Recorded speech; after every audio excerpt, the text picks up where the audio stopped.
Hey, good afternoon. This is Clay with Clay's AC and Auto Repair and Clay Motion here in Grand Rapids, Michigan, and this is the Clay Way. So what we're going to do today is we're going to do this 2-to-1 exhaust on this sweet Dodge Ram that we got. Mine's a 2002, 2003 flavor. Hey, hopefully you guys will give me a subscribe for this. I do a lot of neat tricks. I don't think there's going to be any real tricks I'm showing you in this video, but I do a lot of them, so subscribe, click the notifications, share my videos, send me comments, like my videos. If you got a question about your automotive needs, you can hit me up on Facebook under Clay's AC and Auto Repair.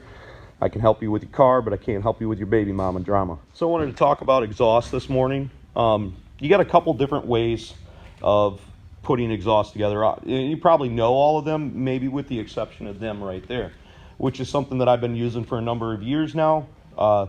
In this particular situation, we're going to end up welding it, but I wanted to talk to you about the clamps.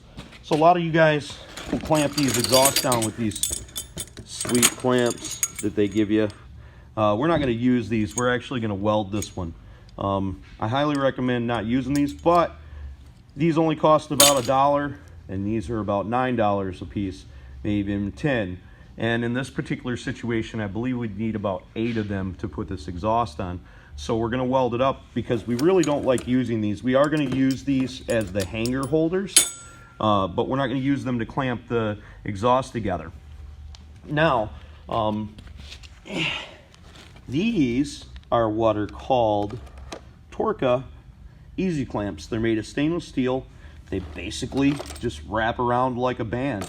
They have different sizes, like, 2 inches, 2 1/4, 2 1/2, 3 inch, blah, blah, blah, so forth and so on. The great thing about these is you don't have to do any welding, and you can reuse these if you reuse them in the right in the same situation. I use these all the time, never use these, and very seldomly do we weld them. In this particular situation, this is a Flowmaster 44 series. We bought this kit off of eBay. Decent kit. Everything came with it from here back. The tips, the hangers, all of this stuff was about 200. Mine was about 250 because I didn't spend a lot of time looking, and I found them for about 225. Is that a value? I don't know. I went down to the exhaust shop because I don't have a pipe bender in my shop, and they wanted like $500 to make me one of these, so I thought that was a little bit extravagant. So we're just going to go, we just went ahead and bought this pre-cut thing. On ours, we're actually going to cut it and angle it off. So looks a little bit cooler than just straight pipes coming out the back. These tips have to be welded on if you're buying this kit from eBay. But the kit is numbered. Pretty simple installation. We ended up buying a couple extra pieces. And this is an original factory piece that we took off of the original exhaust system. So we got that, and we'll weld all that together and put it up inside there. We'll show you, probably the end product. You can pretty much weld. Maybe I'll go into some descriptiveness here in a moment about how to mark these, so if you take it out and you're going to weld it. But other than that, it's pretty simple stuff. Okay, so, it wasn't too much to show you guys, and wasn't really too much to show you about welding on the brackets. We welded them on. You could have used one of the U-clamps that came with the kit, and you could have used some self-tapping bolts for your hangers here. One of the things I need to point out is in your rear, you want to make sure that you measure down from your bumper to your tips and have an assistant help you, or put the jack up underneath the exhaust to hold it so it's got the right amount of depth. Now we're cutting off the end of the tips so we can tune the exhaust, because when you put on the exhaust tips like we got here, we can tune it in and out. And I think most of this could be done at home and save you a couple $100. And the only thing that you're going to need if you purchase this particular kit is somebody to tack weld these on here. And you could have used the supplied clamps to put the exhaust together and stuff like that. We wanted ours a little bit cleaner and a little bit more rugged. And we'll probably end up painting most of this, so I'm not going to show you that on the video. But the exhaust turned out perfect. I mean, it sounds excellent. Now, of course, like I said, I think I said it earlier in the video, this engine has a little bit of JPC tuning to it, and we did some stuff with the intake and stuff like that, so it has a little bit more horsepower than most of these do. we do a lot of these motors here in the shop, so this was one of our first attempts on having a little bit of performance to it. And it did turn out very well. I've driven several 4.7s, and this is a big truck moving a lot of mass. It's actually works really well. It's not quite as powerful as the Hemi, even though we think we bring it up to about a 5.1 liter. But it still has some nuts, so that's cool. It turned out really well. So we're going to get back to actually cutting the rest of the exhaust, and then we're going to take a tape measure, and I'll have Cam come over and video it. We're going to take a tape measure and show you how to level these out, just in case you're welding them at home. More than likely, if you're welding them at home, you got enough sense to probably figure that part out yourself. But we're going to put it on the video for people who don't know. So we're going to go ahead and finish cutting off our end of our exhaust pipes. You're going to generally need a helper if you're using a Sawzall like us, and even if you're using a handsaw. So Jeff's going to go ahead and finish cutting that off for us.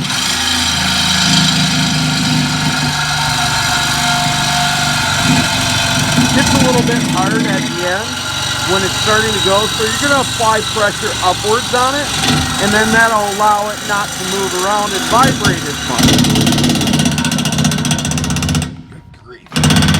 It's a little bit radical. Try not to pull the pipe apart. Try not to pull the pipe apart and not push it too much on him, then he can't do it. Well, you're pushing up and pinching the blade.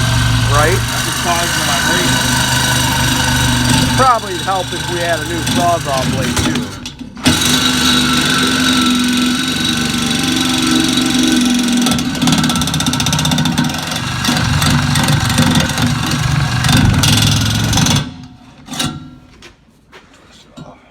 Okay, so we put some marks on our pipe there, and we're going to line it up with that. But we're going to still have to eyeball it back here and hold it up.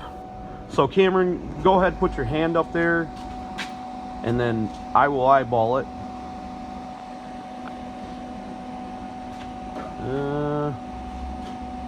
Come to away from you a little bit. That's good. Might be a little bit too much. With the marks on the side of the pipe marked around the pipe on the outside here, it'll give whoever's welding it a spot to tack it at, and also tell you if it's straight and parallel or not, vertical and horizontal.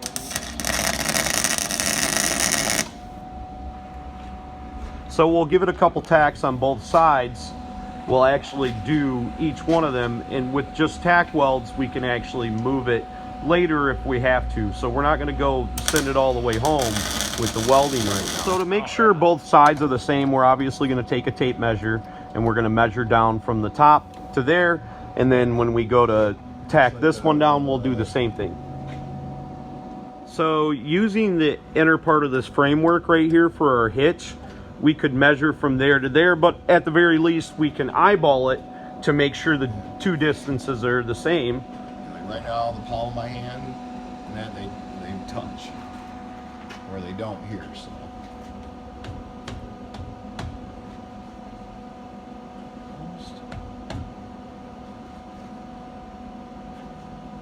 and before we send it home, we'll go ahead and make our up and down measurement again, and in our case it's 1 3/4. Okay, I don't know if you guys can tell this on the video, but I just noticed that when we did this one, we didn't take into consideration that that pipe might be further distance away than this pipe was. So now we got to grind down a couple of our welds and move the actual pipe out so it comes out square out of the bumper. It happens. Whatever. We'll make it look nice. I should have probably paid more attention to the inside of the pipe, and I know I don't have very good lighting right here, so it was, you know, it is what it is. So we got her all installed. Jeff's cleaned the welds off. We're gonna go ahead and throw some black paint on it. Came out pretty well with the exception of the tips. We already know I'm carpentry challenged, and you know, but for the most part she's very, very solid. It sounds freaking amazing, so that's what we were shooting for. sometimes we'll make the tips a lot better, but yeah, it sounds good. We're a little bit goofy right there and there. We're gonna have to do a little bit. These tips are a pain in the butt, but we can do a little bit of moving and stuff and get it exactly where we want it. Give it a little twist.